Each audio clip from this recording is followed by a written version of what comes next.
భద్రాచలం డివిజన్లోని CPI-ML mass line ప్రజాపంద party కార్యాలయంలో గురువారం అత్యవసర సమావేశాన్ని నిర్వహించారు. ఈ సమావేశంలో డివిజన్ నాయకులు కొండా చరణ్, శివ ప్రశాంత్ మాట్లాడుతూ ప్రాథమిక వైద్యం ముసుగులో అర్హతకు మించి ఆర్ఎంపీలు వైద్యం చేస్తున్నారని, ప్రజల ప్రాణాలతో చెలగాటమాడుతున్నారని ఆయన మండిపడ్డారు.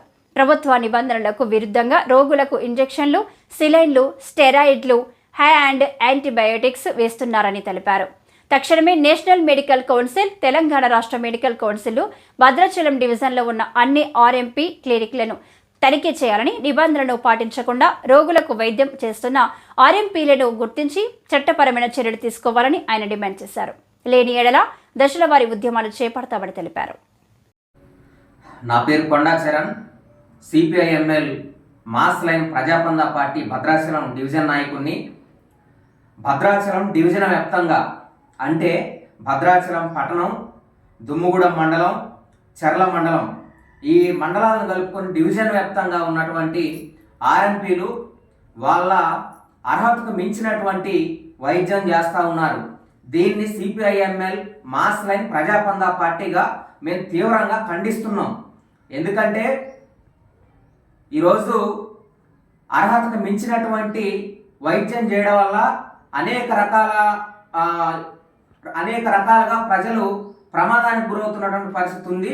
ఇటీవల కాలంలో నిన్న మనం చూసుకున్నట్టయితే పాల్వంచలో కూడా ఒక పిల్లవాడు మరణించడం జరిగింది ఆర్ఎంపీ చేసినటువంటి వైద్యం కారణంగా.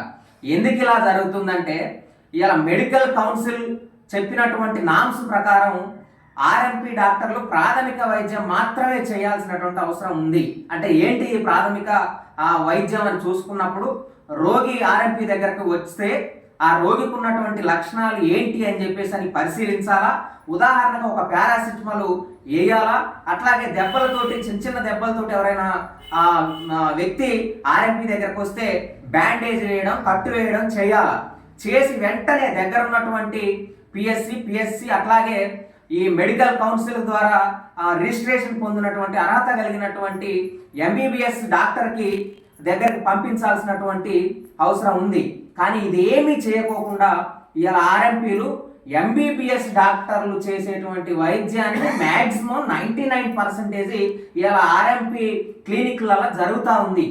ఎందుకు ఇలా ఎంబీబీఎస్ చదవాలనంటే నీట్ ఎగ్జామ్ రాయాలా, 5 సంవత్సరాలు చదువుకోవాలా, 13 సబ్జెక్టులు పాస్ కావాలా, పీజీ చేయాలా, ప్రాక్టీస్ చేయాలా, 5 సంవత్సరాలకు ఒకసారి మెడికల్ కౌన్సిల్ దగ్గర రిజిస్ట్రేషన్ సర్టిఫికెట్ పొందిన తర్వాతనే వీళ్ళు ఎంబీబీఎస్ డాక్టర్లుగా ఇలా సూదులు వేయడానికో, సిలైన్లు పెట్టడానికి, ఆపరేషన్లు చేయడానికి ఈ రకరకాల వైద్యానికి సంబంధించినటువంటి అర్హత వస్తుంది. ఇదేమీ లేకుండానే మాకు అనుభవం ఉందనేటువంటి కారణంతో ఇలా ఆర్ఎంపీలు ఈ రకమైనటువంటి వైద్యం చేస్తూ ఉన్నారు. వైద్యం చేయడమే కాకుండా చేస్తూ ఉన్నారు. ఇలా నామ్స్కి విరుద్ధంగా ఆర్ఎంపీలు ఇంజక్షన్లు వేస్తున్నారు, బెడ్లు వేస్తున్నారు, క్లినిక్లల్లో సిలైన్లు పెడుతున్నారు, అట్లాగే హై అండ్ యాంటీబయోటిక్స్ వేస్తున్నారు, స్టెరాయిడ్స్ వేస్తూ ఉన్నారు. ఇవన్నీ కూడా నామ్స్కి విరుద్ధంగా ఇలా ఆర్ఎంపీలు రోగులకు వైద్యం చేస్తున్నటువంటి పరిస్థితి ఉంది.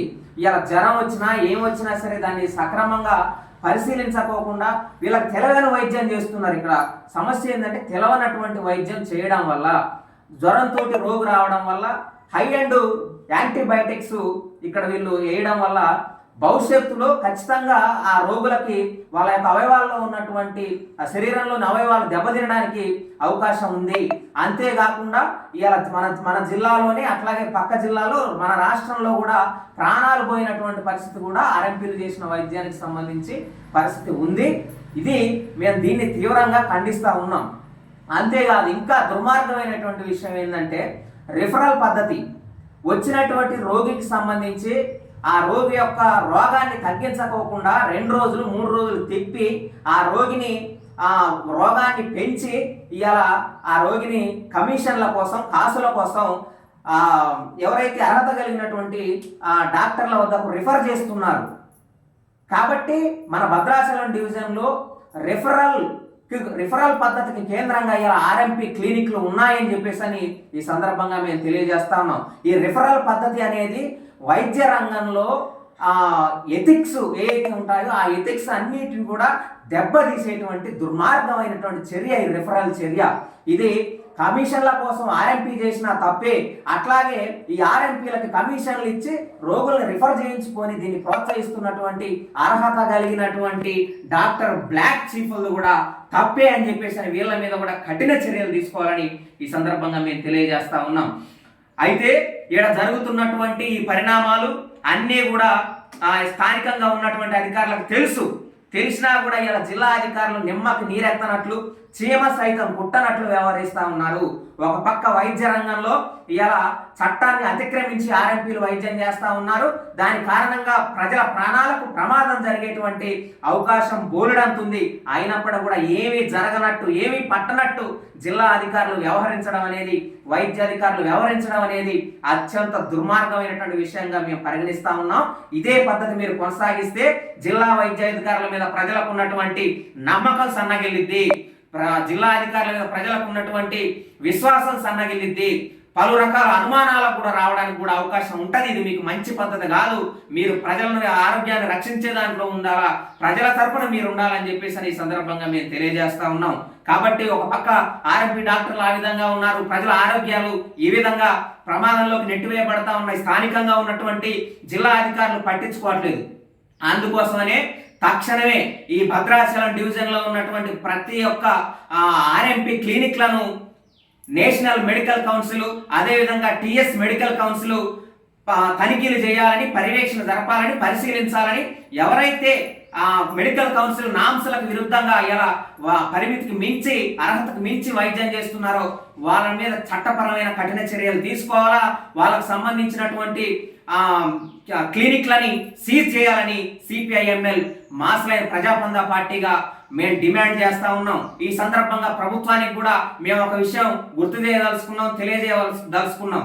ఏంది అన్నప్పుడు ఇవాళ ఖచ్చితంగా ఈ పేద ప్రజలు కార్పొరేట్ ఆసుపత్రులను కానీ, ప్రైవేట్ ఆసుపత్రులను కానీ వెళ్ళడానికి, ఆర్థికంగా నష్టపోవడానికి, లేదా ఆర్థిక ఇబ్బందులతోటి డబ్బులు పెట్టలేక అర్హత లేనటువంటి, పరిమితికి అర్హత లేనటువంటి డాక్టర్ల దగ్గర వైద్యం చేయించుకోవడానికి కారణం ప్రభుత్వమే అని ఈ సందర్భంగా మేము ఘంటాపదంగా చెప్పదలుచుకున్నాం.